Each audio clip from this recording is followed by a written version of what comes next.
اور میرے محترم بھائیوں اور دوستوں، یہ کام ہماری زندگی کا مقصد ہے، یہ دعوت والا کام ہمیں اسی کے لیے بنایا ہے۔ وَكَذَلِكَ جَعَلْنَاكُمْ أُمَّةً وَسَطًا لِتَكُونُوا شُهَدَاءَ عَلَى النَّاسِ وَيَكُونَ الرَّسُولُ عَلَيْكُمْ شَهِيدًا۔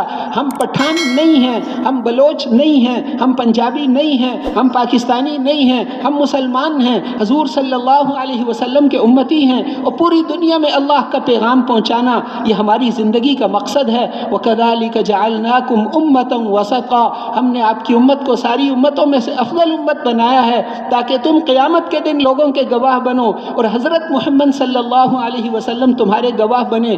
اللہ کے پیغام کو لے کر دنیا میں پھرنا اور ساری دنیا کے انسانوں کے پاس جانا، یہ ہماری زندگی کا مقصد ہے۔ ہمیں بنائی اس کے لیے ہے، اس لیے اللہ کے پیغام کو ساری دنیا میں لے کر جائیں گے۔ اللہ کی مدد ہمارے ساتھ ہے۔ ان تنصروا اللہ ینصرکم، تم اللہ کے دین کی مدد کرو، اللہ تمہاری مدد کریں گے۔ ہم اللہ کے دین کی کیا مدد کریں گے؟ ہم تو کمزور ہیں، وہ قدرت والے اللہ، وہ قوت والے اللہ، وہ ہماری مدد کریں گے۔ اللہ جل شانہ بڑی طاقت والے ہیں، بڑی قدرت والے ہیں۔ پچھلی بڑی بڑی قوموں کے حالات صرف قرآن میں بتائے کہ ان کے پاس سب کچھ تھا، کسی چیز کی کمی نہیں تھی۔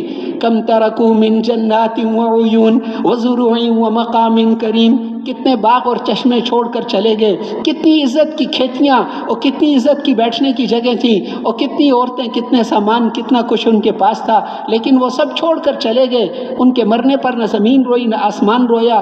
اس لیے اللہ جل شانہ نے ہمیں تھوڑا وقت دیا ہے، دین پر ہم اپنی صلاحیتوں کو لگائیں گے۔ یہ کام ہماری زندگی کا مقصد ہے، اسی کے لیے اللہ نے ہمیں بنایا ہے، اور کام آسان ہے اس لیے کہ اللہ کی مدد ہمارے ساتھ۔ کسرا نے آپ کا خط پھاڑا کہ آپ نے اپنا نام پہلے لکھا ہوا تھا، یہ خط محمد الرسول اللہ کی طرف سے فارس کے بڑے کسرا کے نام ہے، تو اس نے اسی لائن کو پڑھ کے اس نے کہا کہ میرے نام سے پہلے اپنا نام لکھ دیا، خط ہی پھاڑ دیا۔ تو آپ نے فرمایا اس نے ہمارا خط نہیں پھاڑا، اس نے اپنا ملک ہی پھاڑ دیا۔ ہلاکا کسرا ہلاک ہو گیا، آج کے بعد کوئی کسرا نہیں آئے گا۔ تو اس لیے اللہ کی مدد داعی کے ساتھ ہوتی ہے، اللہ کی مدد داعی کے ساتھ ہوتی، اللہ کی مدد آپ کے ساتھ۔ موسیٰ علیہ السلام، انہوں نے، قوم نے جب کہا کہ ہم پکڑے گئے، انہوں نے کہا کلا، ہرگز نہیں، ان معی ربی، میرا رب میرے ساتھ ہے، وہ مجھے راستہ دکھائے گا۔ تو اللہ ہمارے ساتھ ہے، داعی کے ساتھ اللہ کی مدد ہوتی۔ کسی بستی والے 100% نمازی ہوں، 100% روزے دار ہوں، 100% زکوٰۃ دیں، 100% حج کریں، ٹھیک ہے آخرت میں جنت ملے گی، دنیا میں مدد کا وعدہ صرف داعی کے ساتھ۔ وَلَقَدْ سَبَقَتْ كَلِمَتُنَا لِعِبَادِنَا الْمُرْسَلِينَ إِنَّهُمْ لَهُمُ الْمَنْصُورُونَ وَإِنَّ جُنْدَنَا لَهُمُ الْغَالِبُونَ۔ تو یہ ہمارا کام ہے، اسی کے ذریعے اللہ ہمیں پالیں گے، یہ ہماری دنیا اور آخرت کے لیے کافی ہے، دنیا اور آخرت کے لیے کافی ہے۔ حضور صلی اللہ علیہ وسلم ہر حال میں اس کو کیا۔ وہ مکے والے آ کر کبھی کیا کہتے، کبھی کہ آپ کو عورتیں چاہیے، آپ کو مال چاہیے، آپ کو حکومت چاہیے، آپ فرمائے میں تو اللہ کا رسول ہوں۔ ایک موقع پر ان سے فرمایا کہ ایک ہاتھ پہ سورج اور ایک پہ چاند بھی لا کر رکھ دو، میں اس محنت کو چھوڑنے والا نہیں ہوں۔ ایک اور موقع پر ان سے فرمایا کہ جیسے تم سورج میں سے آگ کا شعلہ نکال کر نہیں لا سکتے، میں اس کام کو بھی نہیں چھوڑ سکتا، یہ تو اللہ کا حکم ہے۔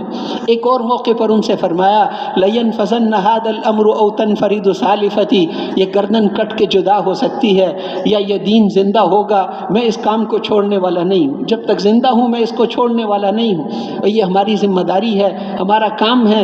ہم ڈاکٹر نہیں، انجینئر نہیں، ہم تاجر نہیں، یہ تو عارضی نسبتیں ہیں، فانی نسبتیں ہیں۔ ہماری اصل نسبت یہ ہے، ہم مسلمان ہیں، اللہ کے پیغام کو ساری دنیا کے انسانوں تک پہنچانا یہ ہماری زندگی کا مقصد ہے۔